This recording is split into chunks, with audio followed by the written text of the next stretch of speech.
तो सेब एक बहुत ही हेल्दी फूड की श्रेणी में आता है, लेकिन ज़्यादातर लोगों को ये पता ही नहीं होता कि इसका कब, कितना और किस तरह इस्तेमाल करना चाहिए, जिसकी वजह से ये पाचन में गड़बड़ी और कई तरीके की समस्या पैदा करने लगता है। और ऐसा इसलिए क्योंकि किसी भी चीज़ के खाने का सही फायदा शरीर को मिलने के लिए उसे खाने का सही समय और सही तरीके का भी पता होना बहुत जरूरी होता है। शायद आपने नोटिस किया होगा कि सेब को काटने के थोड़ी देर बाद ही उसका रंग काला पड़ने लगता है। क्या आपको पता है कि आखिर ऐसा क्यों होता है और इसे खाने से आपके शरीर को क्या नुकसान हो सकता है? सेब को छिलके के साथ खाना चाहिए या छिलका उतार कर? इसे खाने का सही समय क्या है? एक दिन में कितना सेब खाना चाहिए? और अगर सेब का जूस बनाकर इस्तेमाल करते हैं तो इससे शरीर को फायदे होते हैं या नुकसान? इन सारी बातों के बारे में आज की इस वीडियो में हम जानने की कोशिश करेंगे। सबसे पहले बात करते हैं कि आखिर सेब के अंदर होता क्या है और ये कौन कौन सी प्रॉब्लम में फायदे पहुंचाता है। दोस्तों, सेब एक लो कैलोरी फूड की श्रेणी में आता है, जिसमें थोड़ी मात्रा में विटामिन्स और मिनरल्स भी मौजूद होते हैं। यही वजह है कि इसका कोई भी इस्तेमाल कर सकता है। लेकिन जो सबसे खास चीज इसमें होती है वो है फाइबर और एंटीऑक्सीडेंट। फाइबर हमारे शरीर में पाचन को बेहतर बनाने, कब्ज की समस्या को दूर करने, ब्लड शुगर को कंट्रोल करने और बुरे कोलेस्ट्रॉल की मात्रा को घटाने में मदद करता है। और जो खास तरह का एंटीऑक्सीडेंट इसमें होता है वो शरीर में बनने वाले फ्री रेडिकल्स जैसे जहरीले पदार्थ से रिएक्ट करके एजिंग प्रोसेस यानी बूढ़ा होने की प्रक्रिया को काफी हद तक धीमा कर देता है, जिससे कि लंबी उम्र तक स्किन साफ और ग्लोइंग दिखने के साथ साथ ये बालों की सेहत को इम्प्रूव करता है, शरीर में बढ़ी हुई गर्मी को कम करने और कैंसर जैसी बीमारियों से बचाने में भी काफी हद तक मदद करता है।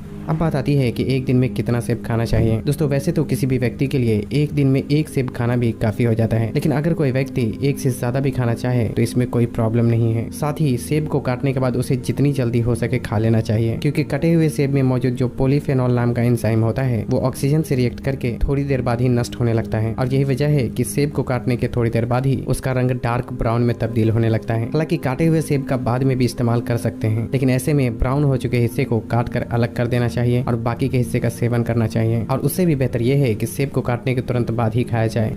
सेब कब खाना चाहिए, यानी इसे खाने का सही समय क्या है? दोस्तों, सेब खाने का सही फायदा शरीर को मिलने के लिए इसका हमेशा ही सुबह खाली पेट इस्तेमाल करना चाहिए, क्योंकि इस समय खाई गई चीजों का हमारे शरीर पर सबसे ज्यादा असर होता है। हालांकि दिन के समय भूख लगने पर स्नैक्स के रूप में भी इसका इस्तेमाल किया जा सकता है, लेकिन आपके दूसरे खाने और सेब खाने के बीच कम से कम 2 से ढाई घंटे का गैप जरूर होना चाहिए।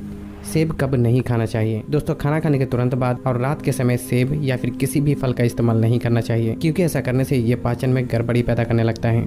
अब बात करते हैं कि सेब को छिलके के साथ खाना चाहिए या छिलका उतार कर। दोस्तों, यहाँ इस बात का समझना जरूरी है कि सेब के छिलके में शरीर को फायदा पहुंचाने वाले कई सारे पोषक तत्व मौजूद होते हैं, लेकिन यहाँ इस बात को भी नजरअंदाज नहीं किया जा सकता कि अभी के टाइम में सेब को खराब होने से बचाने के लिए जब सेब पेड़ पर लगना शुरू होता है तभी से उस पर कई तरीके के पेस्टिसाइड जैसे केमिकल का छिड़काव किया जाता है। और यहाँ तक कि सेब को बागीचे से तोड़ने के बाद भी उसे कंपनी में लाकर उस पर वैक्स की लेयर चढ़ाई जाती है ताकि ये देखने में अच्छा और चमकीला दिखे। लेकिन इस तरह का केमिकल पेट में जाने के बाद सेब खाने का फायदा तो दूर, ये शरीर में कई सारी समस्या पैदा कर सकता है। और वैसे भी ज्यादातर लोग यहाँ गलती ये करते हैं कि सेब को सिर्फ सादे पानी से धोकर ही खा लेते हैं, जो कि एक बहुत ही गलत तरीका होता है, क्योंकि सिर्फ सादे पानी से धोने से सेब के ऊपर मौजूद केमिकल रिमूव नहीं हो पाता। इसलिए अब यहाँ ये सवाल उठता है कि आखिर क्या किया जाए जिससे कि सेब खाने के पूरे फायदे शरीर को मिलने के साथ साथ इसमें मौजूद केमिकल से भी बचा जा सके। दोस्तों, इसके लिए 2 तरीके हैं। पहला तो ये कि एक बड़े से बर्तन में पानी गर्म करके उसमें 1 बड़ा चम्मच बेकिंग सोडा यानी खाने का सोडा डालकर अच्छी तरह मिक्स कर लें, और फिर सेब के साथ साथ जो भी दूसरे फल और सब्जियां आप इस्तेमाल करते हैं उन सबको एक ही बार में इस पानी में डालकर 10 से 15 मिनट के लिए यूं ही छोड़ दें। इस प्रक्रिया में बेकिंग सोडा लगभग सभी तरह के फल और सब्जियों के ऊपर से पेस्टिसाइड जैसे केमिकल को काफी हद तक बाहर निकाल देता है, और गर्म पानी फल और सब्जियों के ऊपर मौजूद वैक्स के लेयर को पिघलाने का काम करता है, जिससे कि इसके ऊपर से लगभग सभी तरह के केमिकल काफी हद तक बाहर निकल जाते हैं। जब 10 से 15 मिनट हो जाए तो इसे बेकिंग सोडा वाले पानी से निकालकर सादे पानी से अच्छी तरह धो लें और फिर किसी साफ कपड़े या टॉवल से रगड़कर साफ कर लें। और क्योंकि आपने इसे बेकिंग सोडा वाले पानी में क्लीन कर लिया है, इसलिए बाद में आप इसका सिर्फ सादे पानी में धोकर भी इस्तेमाल कर सकते हैं। बेकिंग सोडा आप ऑनलाइन भी आसानी से खरीद सकते हैं, जिसकी लिंक आपको इस वीडियो के डिस्क्रिप्शन में मिल जाएगी। लेकिन अगर आप इतना सब कुछ नहीं कर सकते तो दूसरा तरीका यह है कि सेब का छिलका ही निकाल दिया जाए। ऐसा करने से सेब के पोषक तत्वों में थोड़ी कमी तो आती है, लेकिन ये खाने में ज्यादा सेफ और पचने में ज्यादा आसान हो जाता है, जिससे कि इसका हर कोई इस्तेमाल कर सकता है।